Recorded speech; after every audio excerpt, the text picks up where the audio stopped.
গরম পড়ার সাথে সাথে ছোট বড় সকলেরই ঠান্ডা ঠান্ডা ফ্রুটি, ঠান্ডা ঠান্ডা ম্যাঙ্গো মিল্কশেক, আইসক্রিম খাওয়ার চাহিদা সকলেরই থাকে। তাই আজকে এমন একটা ম্যাঙ্গো স্কোয়াশ বানাবো যেটা দিয়ে আপনি 3 ধরনের রেসিপি সহজেই বানিয়ে নিতে পারেন। কোনো কালার, কোনো প্রিজারভেটিভ ছাড়াই ফ্রিজের মধ্যে এটি 6 মাস সংরক্ষণ করে রাখতে পারবেন। নমস্কার, আমি মণিদীপা। আমার চ্যানেল কুক উইথ মণিদীপাতে আপনাদের সকলকে স্বাগত জানাই। এখানে আমি 1 কেজি পাকা মিষ্টি বেগুনফুলি আম নিয়ে নিয়েছি। আমগুলোকে ছুলে আমি এখানে রাফলি কেটে নিয়েছি। এখানে আমার আমগুলো কাটা হয়ে গেছে। আমের টুকরোগুলোকে আমি মিক্সার গ্রাইন্ডারে জারের মধ্যে দিয়ে খুব ভালো করে একটা স্মুথ পেস্ট বানিয়ে নেব। দেখুন, মিক্সার গ্রাইন্ডারে পেস্ট করে নেওয়ার পরে খুব সুন্দর একটা থিক এবং স্মুথ পেস্ট তৈরি হয়েছে। এরপর একটা কড়াই নিয়ে নেব।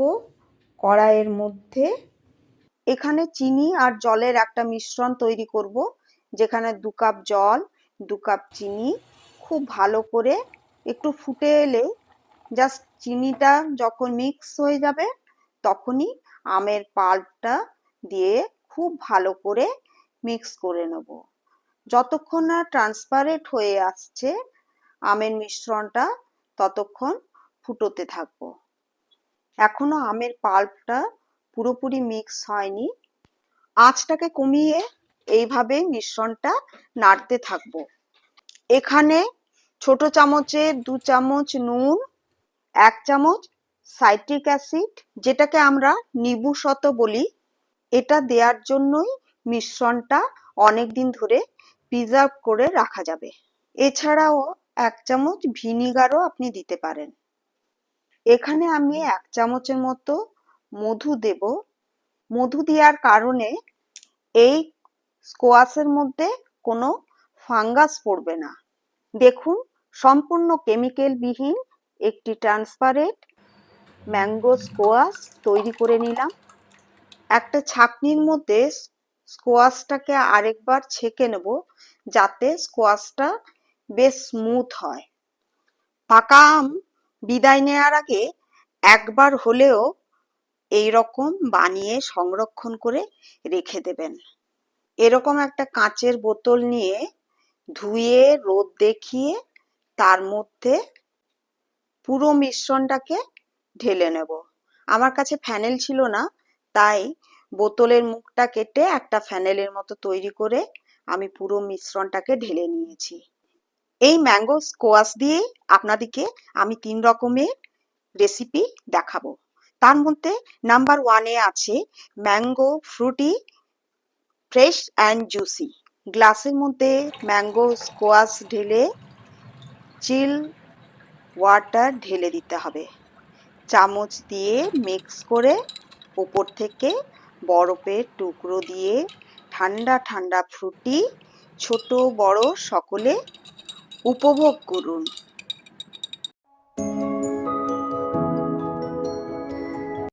এরপর সেকেন্ড রেসিপিটা হলো আমাদের অতি পরিচিত এবং অতি প্রিয় ম্যাঙ্গো মিল্কশেক। মিল্কশেকের জন্য 1 কাপ ম্যাঙ্গো স্কোয়াশ, 2 কাপ দুধ, কয়েকটা বরফের টুকরো দিয়ে খুব ভালো করে মিক্সার গ্রাইন্ডারের মধ্যে গ্রাইন্ড করে নেব। বাস তৈরি ঠান্ডা ঠান্ডা ম্যাঙ্গো মিল্কশেক। ওপর থেকে কেশর আর পেস্তা দিয়ে খুব ভালো করে গার্নিশ করে দিতে পারেন।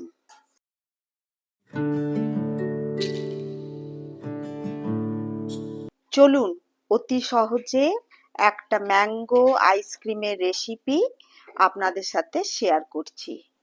1 cup fresh cream, 1/2 cup condensed milk আর 1 কাপ ম্যাঙ্গো কোয়াশ খুব ভালো করে মিক্সার গ্রাইন্ডারের মধ্যে ব্লেন্ড করে নেব। মিশ্রণটি মোল্ডের মধ্যে ঢেলে ওভারনাইট ফ্রিজারের মধ্যে রেখে দিলেই তৈরি হয়ে গেল আমাদের ম্যাঙ্গো মালাই আইসক্রিম। 1 বোতল আমের স্কোয়াশ দিয়ে 3 রকমের রেসিপি। আপনাদের কিরকম লাগলো জানাতে কিন্তু ভুলবেন না। এই ম্যাঙ্গো স্কোয়াশ দিয়ে আপনি যে কোনো কেকের উপর ডেকোরেশনও করতে পারেন। ভিডিওটিতে লাইক দিয়ে নিচে থাকা বেল আইকনটি ক্লিক করে দেবেন যাতে কোনো ভিডিও এলে তার নোটিফিকেশন আপনার কাছে পৌঁছে যায়। সাবস্ক্রাইব করে সঙ্গে থাকুন। ভালো থাকুন, সুস্থ থাকুন।